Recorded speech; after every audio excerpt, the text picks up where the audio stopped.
சீனார் சஹாயா மித்ரா சமூக உதவி திட்டத்திற்கு ஏப்ரல் 15 முதல் விண்ணப்பிக்கலாம். தீபகற்பத்தின் மத்திய மற்றும் வடக்கு மண்டலங்களில் பல பகுதிகளில் எரிவாயு விநியோகம் தடைப்பட்டது. எல்லா விஷயத்தையும் அரசியலாக்கும் தரப்புக்கு இடம் கொடுக்காதீர், பிரதமர் நினைவுறுத்து. கர்நாடகாவில் மனைவியை கொன்றதற்காக 1.5 ஆண்டு சிறையில் கணவன், திடீரென உயிருடன் வந்த மனைவி. ஜப்பானில் கடலில் விழுந்த மருத்துவ ஹெலிகாப்டர், 3 பேரை காணவில்லை.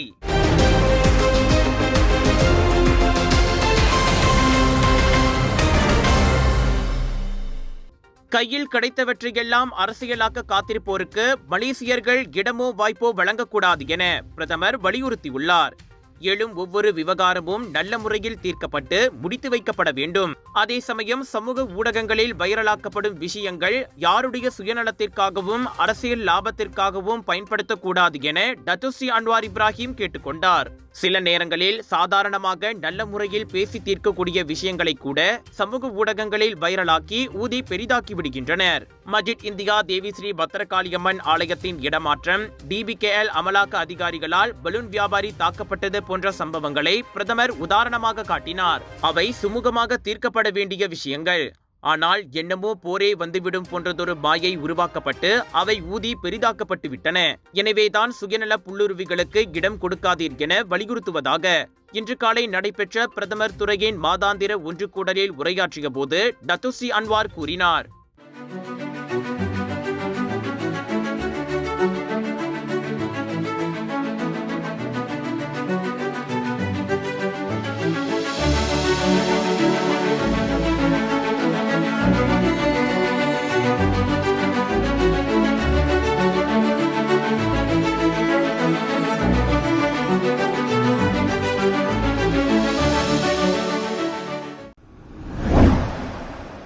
ஈராயிரத்து 25ஆம் ஆண்டுக்கான சீனார் சஹாயா மித்ரா உதவி திட்டத்திற்கு வரும் ஏப்ரல் 15 முதல் விண்ணப்பிக்கலாம். சுகாதார மற்றும் பொருளாதார தாக்கங்களால் பாதிக்கப்பட்ட இந்திய சமூகத்தை சேர்ந்த B40, M40 தரப்பினர், குறிப்பாக B40 குடும்பங்களின் நல்வாழ்வை உயர்த்துவதே இதன் நோக்கமாகும். மலேசிய இந்தியர் உருமாற்ற பிரிவான மித்ரா மற்றும் YKN எனப்படும் தேசிய சமூக வாரியத்தின் ஒத்துழைப்போடு இவ்வுதவி வழங்கப்படுகிறது. 200 பேருக்கு பேரிடர் நிதி, 1200 பேருக்கு தற்காலிக வீடுகள் அல்லது தங்குவதற்கு அறைகள், 1526 பேருக்கு உணவுகள், உடைகள் போன்ற அன்றாட அத்தியாவசிய பொருட்கள், 1000 பேருக்கு மருத்துவ சிகிச்சை கட்டண உதவி உள்ளிட்டவை இந்த உதவி திட்டத்தின் கீழ் வழங்கப்படுகின்றன. இது தவிர 160 பேருக்கு மடக்கக்கூடிய கட்டில் வசதி, 1200 பேருக்கு இறப்பு காரிய செலவு, 6005 பேருக்கு உணவு கூடைகள், 2026 பிரசவ தாய்மார்களுக்கான உதவி, 4000 பிள்ளைகளுக்கு பள்ளி உபகரணங்கள் வாங்குவதற்கான பற்று சீட்டுகள், 630 தமிழ் பள்ளி மாணவர்களுக்கு பள்ளி பேருந்து மானியமும் வழங்கப்படுகின்றன. உண்மையிலேயே இலக்கு வைக்கப்பட்டவர்களுக்கு மட்டுமே இவ்வுதவியில் முன்னுரிமை வழங்கப்படுகிறது. இணையம் வாயிலாக விண்ணப்பம் செய்வதற்கான தகுதிகள் மற்றும் நிபந்தனைகள் விரைவிலேயே அறிவிக்கப்படும். அனைத்து விண்ணப்பங்களும் அதற்கேற்றவாறே பரிசீலிக்கப்படும். மேல் விவரங்களுக்கு திரையில் காணும் மின்னஞ்சல் முகவரியில் தொடர்பு கொள்ளலாம். உங்கள் சிறந்த ஆரோக்கியத்திற்கு அளவான எண்ணெயுடன் சிறந்த முறையில் தயாரிக்கப்பட்ட சைவம் அசைவத்திற்கும் பொருந்தும் சூப்பர் ஊறுகாய், பச்சை கொடி சிவப்பு மீன் சின்னம் கொண்ட ஸ்ரீ மீனாட்சி ஊறுகாய். கடந்த வாரம் புத்ரா ஐட் சுபாங் ஜயாவில் எரிவாயு குழாய் வெடித்த சம்பவத்தை தொடர்ந்து தீபகற்பத்தின் மத்திய மற்றும் வடக்கு மண்டலங்களில் உள்ள பல பகுதிகளில் எரிவாயு விநியோகம் தடைப்பட்டது. மத்திய மண்டலத்தில் உள்ள ஷாலாம், கிளேங், சிர்டாங், பூச்சோங், பத்துதீகா மற்றும் காப்பார் உள்ளிட்ட சில பயணீட்டாளர்கள் ஏப்ரல் 20ஆம் தேதி வரை அந்தந்த விநியோகிப்பாளர்களிடம் இருந்து கட்டுப்பாட்டு அறிவிப்புகளை பெற தொடங்கியதாக எரிசக்தி ஆணையம் ஒரு அறிக்கையில் தெரிவித்துள்ளது. கடந்த செவ்வாய்க்கிழமை காலை 8:10 மணியளவில் பெட்ரோனாஸ் எரிவாயு குழாயில் ஏற்பட்ட தீ விபத்தால் 30 மீட்டருக்கும் அதிக உயரத்திற்கு தீ உயர்ந்து அதன் வெப்பநிலை 1000 டிகிரி செல்சியஸை எட்டியது மற்றும் அந்த தீயை அணைக்க கிட்டத்தட்ட 8 மணி நேரம் பிடித்தது. நேற்றைய நிலவரப்படி தற்காலிக வெளியேற்றும் மையத்தில் மொத்தம் 509 குடும்பங்கள் பதிவு செய்துள்ளன. நோன்பு பெருநாளின் 2வது நாளில் ஏற்பட்ட அந்த சம்பவத்தின் போது குடியிருப்பு வாசிகளில் சிலர் வெளியூரில் இருந்ததால் இந்த எண்ணிக்கை அதிகரிக்கும் என்று எதிர்பார்க்கப்படுகிறது. கடா மக்களே, கலர்ஸ் ஆஃப் இந்தியாவின் பிரம்மாண்டத்தில் உச்சம் Kedah international Indian expo and viral food festival 9 - 13 April வரை வில்லேஜ் மால் சுங்கைப்பத்தானி கடாவில் இதுவரை இல்லாத பிரம்மாண்ட ஷாப்பிங் திருவிழா மற்றும் 200க்கும் அதிகமான வெரைட்டிஸ் ஆஃப் ஃபுட், பானிபூரி, குனாஃபா, பஞ்சாபி ஸ்வீட்ஸ் என ரகமாய் உணவுகள், wedding collection, sari collection, kids wear, accessories என திரும்பிய பக்கமெல்லாம் 100க்கும் அதிகமான சேல்ஸ் பூத்துகள் 80% டிஸ்கவுண்ட்ஸோடு வில்லேஜ் மால் சுங்கைப்பத்தானி கடாவில். கடந்த மாதம் ஒரு பெண்ணை குத்தியதாக குற்றச்சாட்டை எதிர்கொண்ட ராணுவ வீரர் ஒருவர் இன்று மஜிஸ்ட்ரேட் நீதிமன்றத்தில் ஆஜர்படுத்தப்பட்டார். தனக்கு எதிரான குற்றச்சாட்டை 35 வயதுடைய அப்துல் ஹபீஸ் அபுபக்கர் மறுத்தார். அவர் மீது சரம்பான் மஜிஸ்ட்ரேட் சைட் ஃபாரிட் சைட் அலி முன்னிலையில் குற்றம் சாட்டப்பட்டது. மார்ச் 29ஆம் தேதியன்று இரவு மணி 10:20 அளவில் சினாவாங்கின் தாமான் சத்ரியாவில் 28 வயதுடைய பெண்ணின் தலையில் வேண்டுமென்றே குத்தியதாக அப்துல் ஹபீஸ் மீது குற்றம் சாட்டப்பட்டது. குற்றவாளி என நிரூபிக்கப்பட்டால் 1 ஆண்டு சிறை அல்லது கூடியபட்சம் 2000 ரிங்கெட் அபராதம் விதிக்கப்படும் தண்டனை சட்டத்தின் 323வது பிரிவின் கீழ் அவர் மீது குற்றம் சாட்டப்பட்டது. முகமது ஹபீஸிற்கு ஒரு நபர் உத்தரவாதத்தின் கீழ் 2000 ரிங்கெட் ஜாமீன் அனுமதிக்கப்பட்டது. கடந்த மாதம் தைப்பானுக்கு அருகே சினாவாங்கில் வாகன ஓட்டுநரான ஒரு பெண் ஆடவரால் குத்தப்படுவதை காட்டும் 22 வினாடி வீடியோ வைரலாகியதோடு அது ஊடகங்களில் செய்தியாக வெளியானது. சாலையை கடக்கும்போது தனது குழந்தையை வாகன ஓட்டுநர் மோதியதாக கூறி அந்த நபர் கோபமடைந்ததை அடுத்து இந்த சம்பவம் நடந்ததாக நம்பப்படுகிறது. கடா மக்களே, கலர்ஸ் ஆஃப் இந்தியாவின் பிரம்மாண்டத்தில் உச்சம் Kedah international Indian expo and viral food festival 9 - 13 April வரை வில்லேஜ் மால் சுங்கைப்பத்தானி கடாவில் இதுவரை இல்லாத பிரம்மாண்ட ஷாப்பிங் திருவிழா மற்றும் 200க்கும் அதிகமான வெரைட்டிஸ் ஆஃப் ஃபுட், பானிபூரி, குனாஃபா, பஞ்சாபி ஸ்வீட்ஸ் என ரகமாய் உணவுகள், wedding collection, sari collection, kids wear, accessories என திரும்பிய பக்கமெல்லாம் 100க்கும் அதிகமான சேல்ஸ் பூத்துகள் 80% டிஸ்கவுண்ட்ஸோடு வில்லேஜ் மால் சுங்கைப்பத்தானி கடாவில். சபா தாவாவில் அரிய வகை போர்னியோ பிக்மி யானையின் தலையில்லா உடல் கண்டெடுக்கப்பட்டுள்ளது.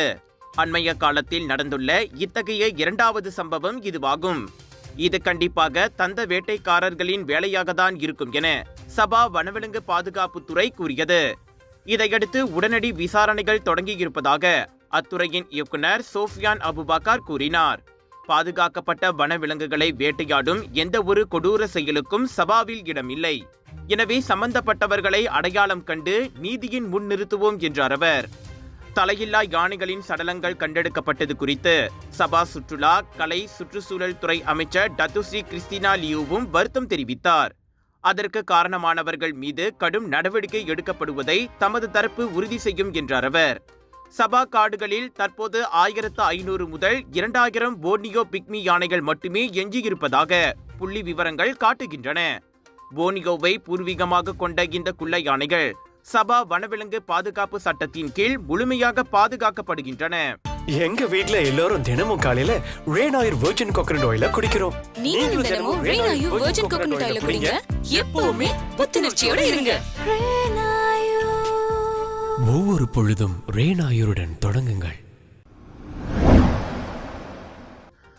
மாரான் ஃபெல்டா ஜிங்காடுவாவில் வெறித்தனமாக ஆடவர் ஒருவர் ஒரு பெண்ணையும் 15 வயது இளைஞரையும் தாக்கிய சம்பவத்திற்கு பின்னர் அந்த ஆடவர் மரணமடைந்தார். தகராறின் போது ஒரு பெண் கத்தியால் தாக்கியதில் 57 வயது ஆடவர் மரணமடைந்தார்.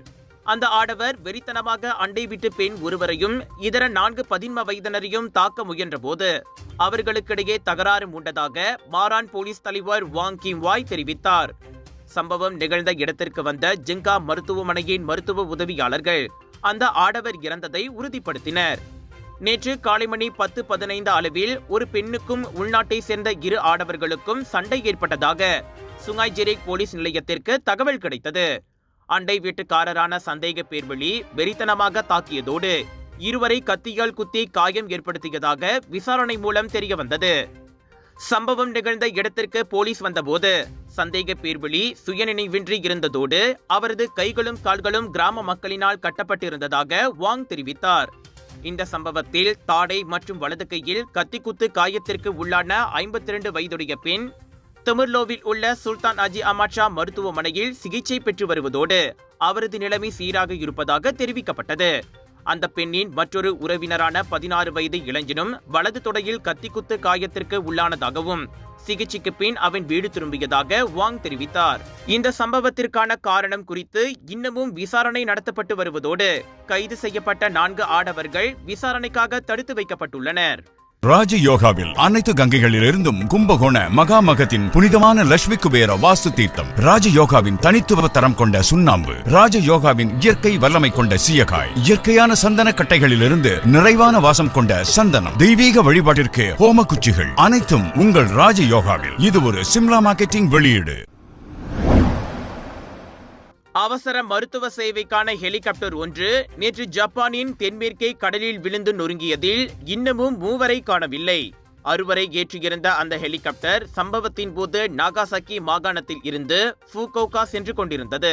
அந்த 6 விமானி, பொறியியலாளர், மருத்துவர், தாதி, 80 வயது பெண் நோயாளி, உடன் சென்ற 60 வயது ஆடவரும் அடங்குவர். இந்நிலையில் உள்ளூர் நேரப்படி பிற்பகல் 2:50 மணிக்கு ஹெலிகாப்டர் காணாமல் போனதாக அறிவிக்கப்பட்டது. சமிக்ஞையை வைத்து கண்டுபிடித்ததில் மாலை 5:05 மணி வாக்கில் அது கடலில் கவிழ்ந்த நிலையில் மிதந்து கொண்டிருந்தது. 3 பாதுகாப்பாக மீட்கப்பட்டனர். அவர்களில் 2 சுயநினைவோடு இருந்தனர். எஞ்சிய 3 தேடி மீட்கும் பணிகள் தொடருவதாக ஜப்பானிய போக்குவரத்து அமைச்சு கூறியது.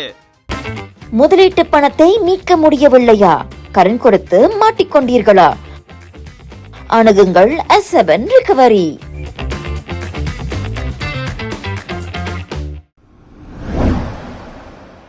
ஈராயிரத்து 20ஆம் ஆண்டு தனது கணவரால் கொலை செய்யப்பட்டதாக கூறப்படும் ஒரு பெண் தற்போது உயிருடன் நீதிமன்றத்தில் ஆஜரான சம்பவம் கர்நாடகாவில் பெரும் பரபரப்பை ஏற்படுத்தியுள்ளது.